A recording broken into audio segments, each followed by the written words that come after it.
看到小奇迹被不良游客气出汽笛声，才发现文明观猫究竟有多重要。昨天仔仔美美享受加餐时，忽然从不远处传来一阵阵咔咔拍照声，宝贝下猛后到处找声音来源。而这位不良游客即便看到熊猫异常，也没有停下手中的相机。小奇迹无奈之下只能飞奔到木架上避难，这气呼呼的小表情看起来委屈极了。然而这还不是宝贝第一次被欺负，甚至还有游客在外场故意吐痰，还好狼奶妈知道后第一时间来清洁消毒，不然小奇迹恰巧碰到的后果不堪设想。要知道刚刚回国没多久的小奇迹，好不容易苦尽甘来过上好日子，还要在营业期间被不良游客反复欺负，而其也不幸遭受过恶意对待。原本在外场开心遛弯的他，突然被游客故意扔过来的苹果砸头，从其一个劲用脚挠头的动作，就知道宝贝有多疼了。难怪他面对果果不为所动，闻了2口就直接扔掉，还一屁股走熊。还有被老爷爷故意吐口水的余爱，宝贝本来在小角落玩耍，却不料天上掉下来一坨异物，天真的小爱还以为是姨姨们投喂的美食，一开始还忍不住凑上前查看，这可是充满细菌的口水。幸亏宝贝得知是不良游客干坏事后，头也不回气鼓鼓的离开了。即便是顶流女明星也逃不过伤害。敬业的花花一大早就来到外场营业，她只是躺木架上休息一下，就遭到某些无良游客的不满。他们为叫醒熊猫起床营业，直接拿着小石头扔向睡得正香的花花。小家伙被砸到后是肉眼可见的疼。然而和花花同班的二狗更惨，他原本在外场抱着美食大快朵，却看到游客投喂的竹笋。懂事的润月不想辜负粉丝的善意，即便自己身边有吃不完的食物，可他还是会将地上的竹笋塞进嘴里。结果宝贝瞬间戴上痛苦面具，因为太苦还导致小家伙一个劲口吐白沫。都知道北洞的熊猫懂事乖巧，可不良游客却利用这一点欺负毛孩子。萌萌前几天被投喂脏纸巾，导致宝贝郁郁寡欢，奶爸都喊不走。萌儿被黑粉扔矿泉水瓶后，乖宝宝还以为姨姨们给自己扔礼物呢，一个劲抱着水瓶不肯撒手，这小心翼翼的样子令人心疼万分。只希望不良游客能善待大熊猫，国宝就应该得到他们该有的尊重。如果圆滚可爱的大熊猫双目失明，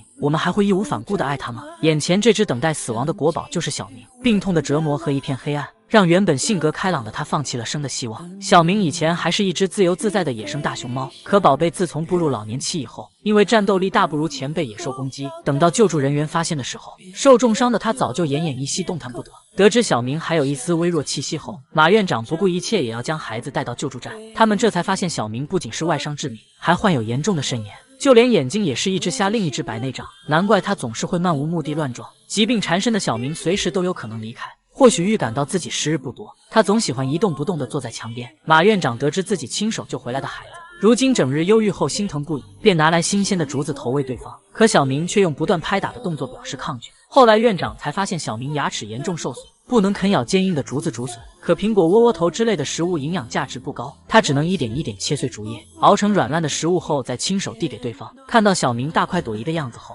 门外观察的马院长也忍不住笑开了花。在他日复一日的精心照料下，宝贝的身体虽有所好转，但精神状态却是一天不如一天。院长深知小明不喜欢一片漆黑的生活，便想方设法为毛孩子治疗眼疾。即便那个年代网络不发达，他也要在电视台上广播四处求助。万幸的是，马院长的努力没有白费。眼科医院的孟医生看到这一消息，孟院长第一时间组织专家讨论病情，经过层层商讨，终于确定小明的治疗方案。被麻醉后的他抬进了手术室，医生还趁着这个机会剪掉宝贝的指甲，生怕对方醒来后抓伤自己。好在手术完成的一切顺利，小明也被工作人员送回基地疗伤。一次，院长拿着小苹果靠近孩子，只是在小明面前晃了一下就被熊爪攻击。虽然马院长差一点遇到危险，可心里却比谁都要开心，毕竟他带回来的孩子终于能重见天日了。等到小明的身体完全康复后，院长还带着孩子相亲。漂泊半生的他终于实现老婆孩子热炕头了。如果饲养员都能像院长这般爱熊猫，滚滚们又怎么可能会不幸福？如果说韩国饲养员对熊猫宠爱有加，那马来西亚的奶爸绝对是溺爱至深。眼前这个白到发光，生了3胎还能让饲养员晋升的大熊猫就是凤仪。从他2014年踏上这片土地起，就过上了衣来伸手饭来张口的神仙日子。奶爸不仅将竹子劈成小块，就连竹笋都剥完皮送到闺女身边，甚至还考虑到大熊猫怕热，直接斥10几万巨资为凤仪购买豪华冰床。凤仪独自一雄就拥有超大号水池，从娘娘手舞足蹈的动作就能看出她有多满意大马的设施了。这待遇连国内的女明星花花看到后估计都得羡慕坏了。要知道熊猫成年后有领地意识，更何况是3个孩子妈的凤仪，可她却让饲养员自由出入内场。前几天凤仪娘娘赖在木架上不走，就连干饭也不着急了。阿玉奶爸担心闺女饿肚子，直接打包着一大桶果果去内场喂饭，就连叫醒方式都是揉揉凤仪的屁屁，还要一口一个喂到嘴边。从没见过哪个饲养员能和成年后有攻击性的熊猫这么亲密无间。当凤仪躲在石头底下睡觉时，奶爸喊破了喉咙也叫不醒打鼾的闺女，结果她丝毫不带犹豫的走来，还蹲到凤仪身边投喂果果。这完全是将熊猫当成宝贝来养。不过凤仪也有偶尔懂事的时候，只见奶爸在门口一声呼喊，还趴在木架上玩耍的他就乖乖前来。只能说信任是双向奔赴的。还记得凤仪生暖暖的时候，大马的工作人员为了给幼崽检查身体，居然没拿盆奶和蜂蜜交换，就敢直接从娘娘手里拿走熊猫宝宝。凤仪出于本能反应追了一下，发现是自己的亲奶爸后立马停下脚步。要知道熊猫妈妈野外带娃一向护崽，即便是遇到熟悉的饲养员也会大打出手。可凤仪主打一个放养式带娃，大马奶爸永远都可以随意接触母女俩。一到下班时间，凤仪就头也不回的离开，直接把收猫的任务交给饲养员。奶爸只好使出洪荒之力扛起暖暖下班回家，而凤仪也在大马奶爸的照顾下恃宠而骄，成为一家子熊中最暴躁的那个。宝贝一言不合就发疯，把竹子全都扒拉到地上也不解气，还要现场给游客来一段舞狮。虽然凤仪的年纪相当于人类50多岁，可她身上却没有一点中年熊的样子，反而像个无忧无虑的小公主。没想到凤仪在异国他乡也这么自在，足以可见马来西亚对大熊猫有多好。看到小奇迹蹦蹦跳跳朝粉丝飞奔而来，才明白回到自己家的孩子有多幸福。自从小家伙受伤痊愈重回外场后，就彻底化身阳光开朗大男孩，并且仔仔还有了一套自己的作息表，每天他都会淡定自若的乖乖回家，不再是以前那个窝在水沟里的巨鲸小熊。而小奇迹还将这份爱意回馈给粉丝们，不顾风雪也要离开温暖的内舍出门营业，并且还拿着竹笋给两脚兽表演吃播。也正是因为基地饲养员的温柔以待，才能让小奇迹状态变好。如今的他已经能和奶爸奶妈亲密互动了，即便是在外场也挡不住仔仔和奶妈贴贴。这小子本来还在疯玩乱跑，看到最爱的奶妈后立马溜到墙边，被爱包围的他还开心的转圈圈。要知道仔仔吸引了不少小鸟前来串门，可霸道的他们总喜欢虎口夺食，忍无可忍的小奇迹翻起来白眼也无济于事。贴心的奶爸奶妈还化身驱鸟人，帮忙赶走不速之客。最近小奇迹还能听懂中国话了，奶爸一喊他便会立马上前回应。能让熊猫短时间信任饲养员是多么不容易，足以可见仔仔这段时间一直被爱包围。小奇迹不仅见证了国内不缺有爱的饲养员，还凭一己之力带火了好多神树屏的猫猫们。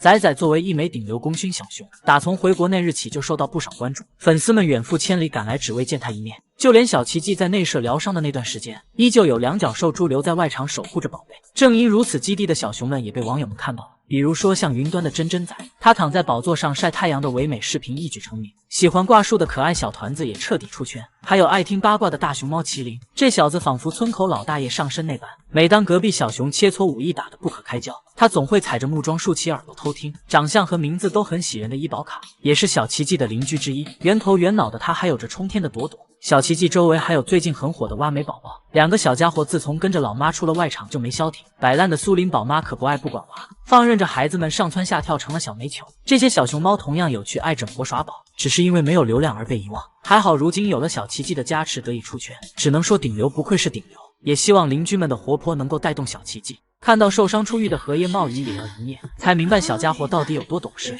前段时间小叶子脚掌受伤暂停营业，可仅仅休息了2天他就又重新出外场，只因叶子不想让远道而来的姨姨们失望，一出门他就迈着霸气步伐朝游客走来，乖乖的小模样让人一整个心软软。要知道荷叶一直都是懂事听话的小熊，表面活泼开朗的他心思却很细腻，在外场小叶子总会化身骑士守护姐姐，所以经常能看到他将花花护在身后，就算是吃饭刮地底也要紧挨着姐姐。可没想到这一举动竟被不良游客恶语相向，当对方看到叶子挡住花花镜头后，会立马毫不留情将其驱赶走。此刻的荷叶呆呆愣在原地，还没反应过来，他明明什么都没做错，却还是遭到区别对待。叶子临走之前还担忧地望向独自营业的花花，熊猫可是相当于幼崽8岁的智商，荷叶当然能听懂游客对自己的嫌弃，小家伙只好独自躲在树上，孤零零的这一幕真的很令人心疼。小叶子其实很喜欢两脚兽的簇拥，可前来看望的粉丝大多都是喜欢姐姐的，失望落寞对他来说也是在所难免。可荷叶并没有因为花花流量更高而欺负，反而对其照顾有加，还有了待宰公熊的称号。每当听到院子里发出异响后，这小子会第一时间保护姐姐。这位大暖熊还一把握住姐姐的手，上一秒还惊吓不已的花花瞬间安心。荷叶明白姐姐后肢力量不强，爬树会吃力，于是便对花花多加照顾。每当花宝鸡独自一熊爬树，他会化身带刀侍卫立马冲刺过去，温柔地将对方从树上缓缓抱下来。当花花和其他小伙伴打闹时，荷叶生怕姐姐受欺负，于是一直在旁边守护着不肯离开。听到姐姐的嚎叫声后，叶子会立马上前拉架，虽然自己也打不过二狗，但他却用身体隔开对方，生怕花花受伤。即便这小子的粉丝没有姐姐那么多，但叶子依旧会真心以待。只要有游客夸夸脸蛋，都会开心到变形。礼貌的他还不忘回馈给两脚兽一记飞吻，一到上班时间荷叶都会拼命整活。见到粉丝的激动之余，他不幸被点网电到，可受到惊吓的宝贝还是不哭不闹，独自坐在原地缓了好久。他非但没有回内舍休息，反而继续重复。叶子远比我们想的还要懂事，只希望粉丝能够多给小家伙一点关爱。看到懂事的于爱给外公分享竹笋，才明白可爱兄妹俩有多暖心。这天，外公拿来一整筐的新鲜竹笋，全倒给于可于爱两个大外孙。两小只吃的不亦乐乎，完全忘记营业。谁料外公刚准备把拽姐转向镜头时，小爱却递来一根笋，表示你吃吗？外公笑得合不拢嘴，立马摆手拒绝。没想到表面上称霸虫洞的大姐大，竟然还是个分享欲很高的暖心小熊。实际上，早在二顺妈妈不在身边后，于爱就仿佛一夜之间长大了一半。美味的竹子明明很合她的胃口，但当小爱看到于可想要，会毫不迟疑给对方。当可可徘徊在门口不想吃饭时，于爱非但不会独自一熊享受着美食，而且还会回头喊哥哥吃饭。眼见对方不肯过来，便特意为对方留下竹笋。小爱在外公面前永远是个乖乖熊，看到对方辛苦为自己准备盆盆奶，她总会笑着抬头以示感谢。爱爱和外公对视的这一刻胜过了千言万语，并且于爱对李奶妈也是言听计从。原本在外场征服世界的她，听到对方的呼喊后，会立马迈着那巴子扭着小屁股乖乖回家。相比奶妈，外面的世界对小爱没有丝毫吸引力，即便是对待不太相熟的奶妈，爱姐依旧会那么懂事。这天奶妈加餐时，两小只跟在屁股后面，压根没注意掉了一根竹笋。暖心的爱爱发现后，立马帮忙捡起来。虫洞辣妹战绩辉煌，上能捕捉小鸟，下能掀翻井盖，但她在两脚兽面前却是独一份的温柔，即便被奶爸擦嘴，也会主动配合，主打一个听话。而且于爱作为宠粉的女明星，每听到游客的叫声后，无论在忙什么，也会第一时间回应对方。二妹，妹妹，哎呦，乖乖乖乖，拜拜，你好。还有于可也是暖心的大男孩，都说这小子没一点当哥哥的样子，是个十足的媚宝熊，可他在关键时刻却比谁都要靠谱。只见于爱从树上下来，脚下迟迟踩不到支撑点，一旁的可可看到后急得起身，一把拖住妹妹。为了小爱的安全，他还不惜用头顶着，虽然累得气喘吁吁，却依旧不肯撒手。妹妹安全下来后，直接把这小子给累怕了。爱爱愿意将食物分享给哥哥，于可同样会守护着对方。当他看到小爱不吃饭，自己待在角落，会屁颠屁颠跑过去坐妹妹身旁。可可真的个是心思细腻的大暖男，兄妹俩一个比一个还要懂事。可可爱爱绝对是世上最温暖的一对小熊。